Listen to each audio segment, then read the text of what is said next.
Hey guys, it's obviously LSAT test week this week, so I wanted to go over a couple tips to help you maximize your score. So as you probably know, it's decently common to go down a bit from your practice test to what you actually make on the real LSAT. I think that's probably due to stress and factors like that, but it's, like I said, it's very common for people to go down. So the tips I'm going to go over should all help maximize your score so that you are reaching your peak on test day.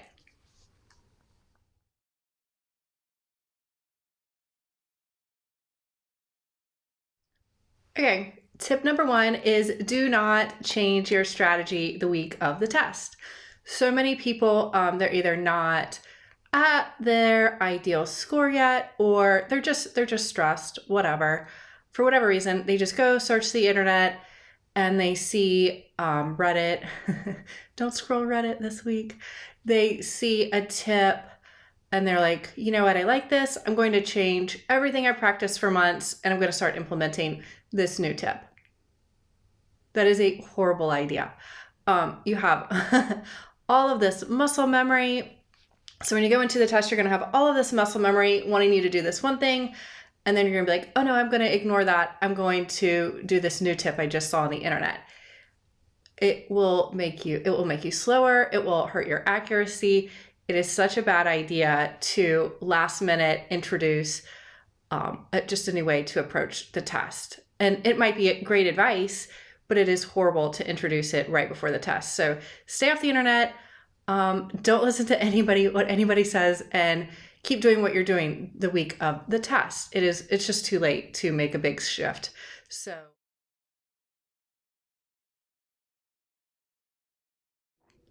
okay, our second tip has to do with stress and sleep. You should be sleeping a decent amount for you, whether that's 8 hours, 6 hours, 9 hours, 7 hours, whatever is like helpful for you so you wake up and feel refreshed. You want to be doing that at least a couple days, starting to do that at least a couple days before the test. Sometimes people will be working like 60 or 80 or like 100-hour weeks, way too much up until maybe the day before test day or 2 days before test day. And they're like, oh, I've been stressed for months, but I'll just get a massage and I'll be fine. You're going to need more time for your body to relax and just get to a state where you can maximize your potential. So you should be sleeping well the days leading up to the test. You should be, eating well the days leading up to the test. You shouldn't be having, try not to schedule around like a huge work project or a huge school project or just something that is going to make you very stressed leading up into the test. You want to be pretty calm, just in the days and the week leading up to the test, so you're not feeling overwhelmed or exhausted when you do finally go and take the test.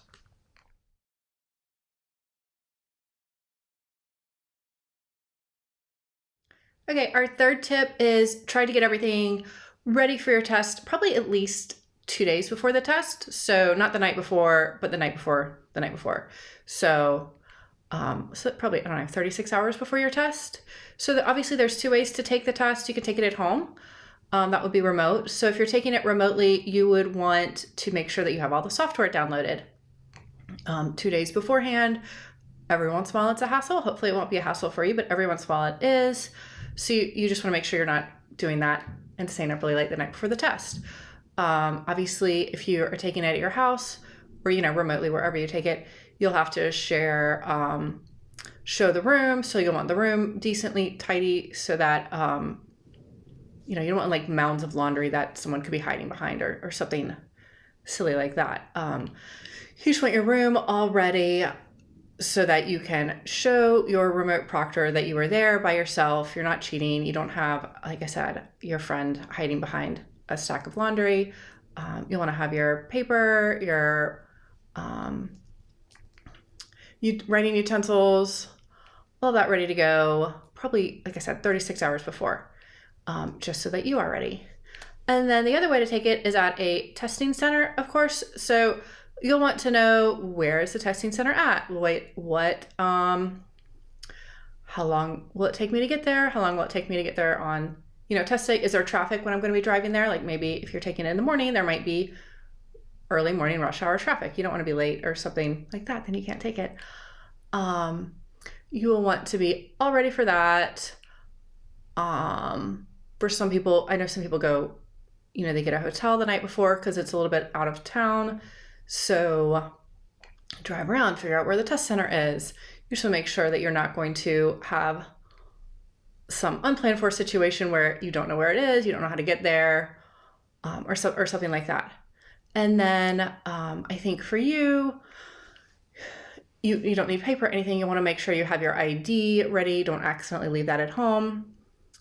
And then for we're taking a test center, you can bring water and like a snack for the break time. So maybe if you want to have a snack, water, a drink, whatever, you'll just want to make sure you have that all ready to go, so that test day morning, you can just grab it and go.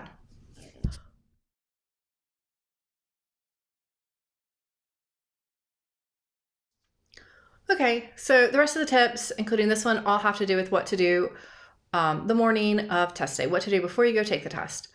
The first one is be sure to eat breakfast. Your brain burns so many calories a day, and as you probably remember from studying, that after studying for a while, you just feel so fatigued, you'll be so hungry, and it's going to be perhaps even worse on test day. So you want to make sure you eat enough breakfast so that you're not feeling groggy, but that you do have the emotional stamina to get through like the 4-hour-ish test, depending on how long everything takes for you.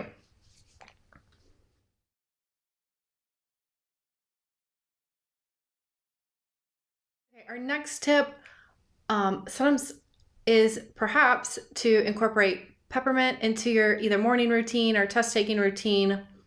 So peppermint, whether it's peppermint tea, a little peppermint candy, the peppermint itself can really help to calm you down, and then also help you, like your brain remembers things more clearly. So you'll read more clearly, you can connect dots more clearly, and then it can just help with the stress in general. So we had one teacher growing up who would give us like a little peppermint candy before tests because he wanted us, to do well and maximize our, perform as well as we should. So same concept for you guys.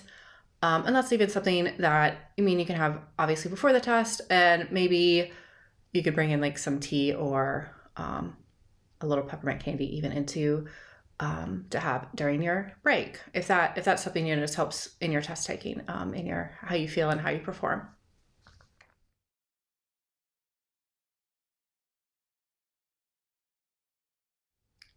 Okay, our next one is you want to actually do a couple warm-up questions before you go and take the test. Have you ever taken a practice test, started studying, whatever, and then you just missed the first question? And then when you look at it, you're like, oh, that was so easy. I just was reading too quickly, not paying attention. And then, after that you do great, but the first one you just completely misread. So same concept. You do not want to show up completely not prepared or just completely not intellectually warmed up for your test. So if you can do, like I said, a couple practice questions, that could be a couple LR questions. Maybe you want to do like an easier logic game and just review it. Like I said, just do it really quickly. The goal is just to make sure your brain's awake and ready for test day. I wouldn't do anything particularly challenging. You don't want to stress yourself out or something like that. But, it's a similar concept to if you were going to run a big race in the morning, you might jog around the parking lot a little. You might I'm not a runner, high kicks or, just jumping jacks, just something to wake your body up so that you are a little bit, so that you're just prepared. You're not just rolling out of bed and then running a marathon. And same concept, you do not want to be waking up and then taking a test and not doing a little bit of intellectual warm up. And if you miss a question, that's fine.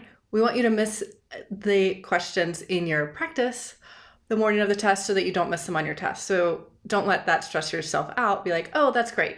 Instead of missing the first question on the exam, I just missed one on my practice. So that's fine. But yeah, you want to just do a little bit of intellectual warm-ups. Not too many. Like I said, it'd be like jumping jacks before you run a long race.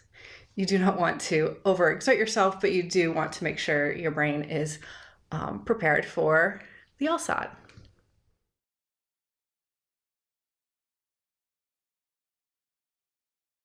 Our 7th tip is to be calm.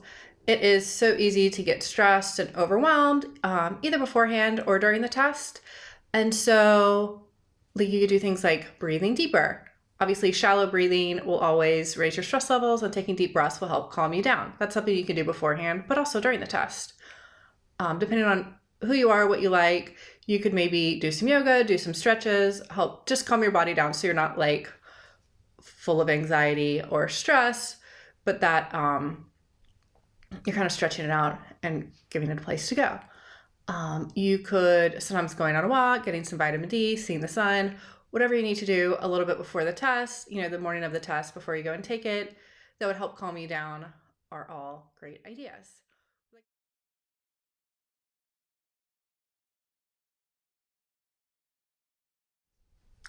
Okay, and then our last tip, our 8th tip is, it is just a test. It is not the end of the world.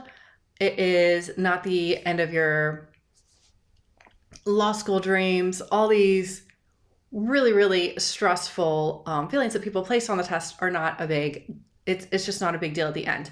And I bet a lot of you are really mad at me for even saying that. Or perhaps you feel like I'm really nice. I'm not saying that to be nice. I'm saying that because when you can drop the stress and all these like preconceived, self-imposed feelings you have about the test, the second you can drop them, you will do so much better on the test. But sometimes I'm working with people, and this high achievers really can struggle with the LSAT because it is such like a mental, they put so much mental pressure on themselves. They just don't improve as quickly as other people do because they're so stressed and weighed down with, like I said, these just self-imposed burdens. The second you can drop them, you will do so much better. But I'll see people and they're just like, oh, I have to make this certain score by this day, and you don't understand, I have to do it. Or I have to get into law school immediately after college. Or I have worked a couple years, but now only this year is the perfect year to go to law school. Or I have to get in the 99th percentile. I have to get a 180. I have to do this. I have to do that. And for all of them, the second they stop worrying about it, their studying goes up immediately, just their reading comprehension goes up immediately, and they approach the test so much better. So if you start to feel, if that's something you've struggled with in the past, if you start to feel those pressures on test day, if you can just let it go, you will do so much better. So it's just a test. It doesn't define you. And I know you can do great.